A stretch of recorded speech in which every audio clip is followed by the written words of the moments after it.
All right, folks. Good morning, everybody, and hopefully everybody had a great Father's Day. It is Monday morning, so 2021. Anyway, we'll move forward and see if I can explain what I did with my gear ratio on my bike. Um, so obviously, as you know, you don't want to be riding on a bicycle and having your feet pedal 6,000 turns a minute. You don't want that. It's going to look retarded, and it is not normal to be pedaling so fast and going so slow. So my front sprocket and my rear sprocket kind of like match the ratio that I want.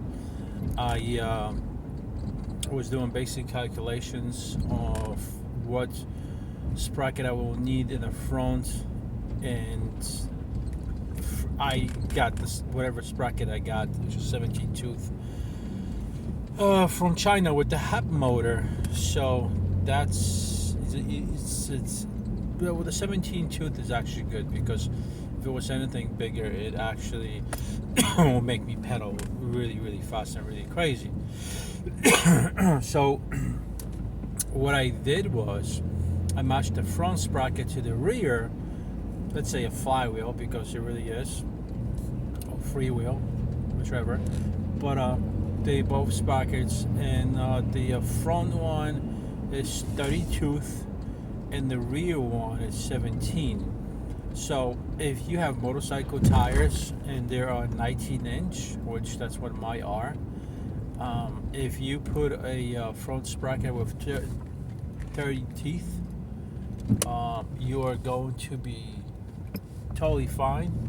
The speed of me pedaling it's equivalent to about 8 mile an hour speed at a normal bicycle pedaling pace, which is awesome because I was extremely worried that my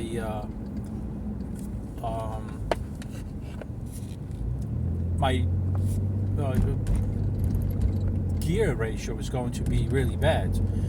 That what's going to happen is you're going to pedal so fast and get tired so quickly that you won't be able to keep up, with the flow. The point about the ratio is that you don't pedal too fast and you don't go very slowly. So I pedal at a normal pace like any bicyclist would, and I am traveling at about 10 miles an hour without pedaling really crazy. So that gear ratio actually worked out great. And hopefully when you build your bike, you take that into consideration, because even though I know and you know that doing 40, 50, 60 miles an hour on a bike, you won't be able to catch up with your pedal ratio. However, when you are riding the bike and you, let's say, going from stop and go, and let's say you just want to save that battery and the power that you have to use by using the battery in order to move forward from a dead stop, obviously it will greatly help the battery to save some energy for the entire ride instead of using that peak amp draw at the very beginning. So I pretty much think you guys should go with 30 tooth in the front sprocket and 17 in the rear. If you go 18, it might make a difference because right now it's extremely comfortable. I mean, your legs, they feel the weight that the bike is heavy, but you can still very easily pedal and enjoy your ride. You don't necessarily have to go really fast or go really strong, which I was actually a couple of times I was standing on my pedals because I wanted to stretch the chain, and it kind of did help. But again, in the days to come, probably next weekend, I'll shoot another video, see how far the chain has expanded, if any at all. But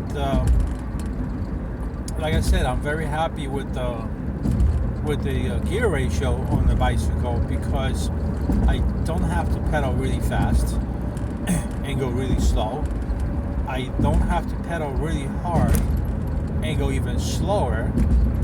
Okay, and it's it's a fixed gear. The chain is really tight, so hopefully it's not coming out anytime soon. There may be some difficulties to get the wheel off, because the chain is so tight that it also might be difficult to take that off the flywheel. But at the end of the day, it's always possible to take the chain off the sprocket and change whatever it is to change it. You're not really, with these bikes, you're not really changing the flat tire that often, because these tires are huge compared to bicycle tires. I mean, they are very thick. If you need to center or through your wheel spokes, you don't have to take the wheel off for that. And if you need to fix a flat tire, you really don't need to take the wheel off. You can change. You can fix the puncture while you have the wheel in the frame and your forks.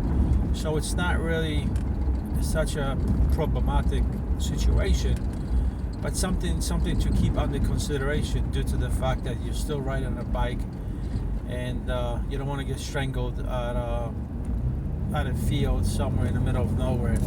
So yes, it's kind of like, if any bike, you might get stuck outside, and this bike, you can't really push it for long distance, and you can't really kind of like, you could put it on a train, not a bus though.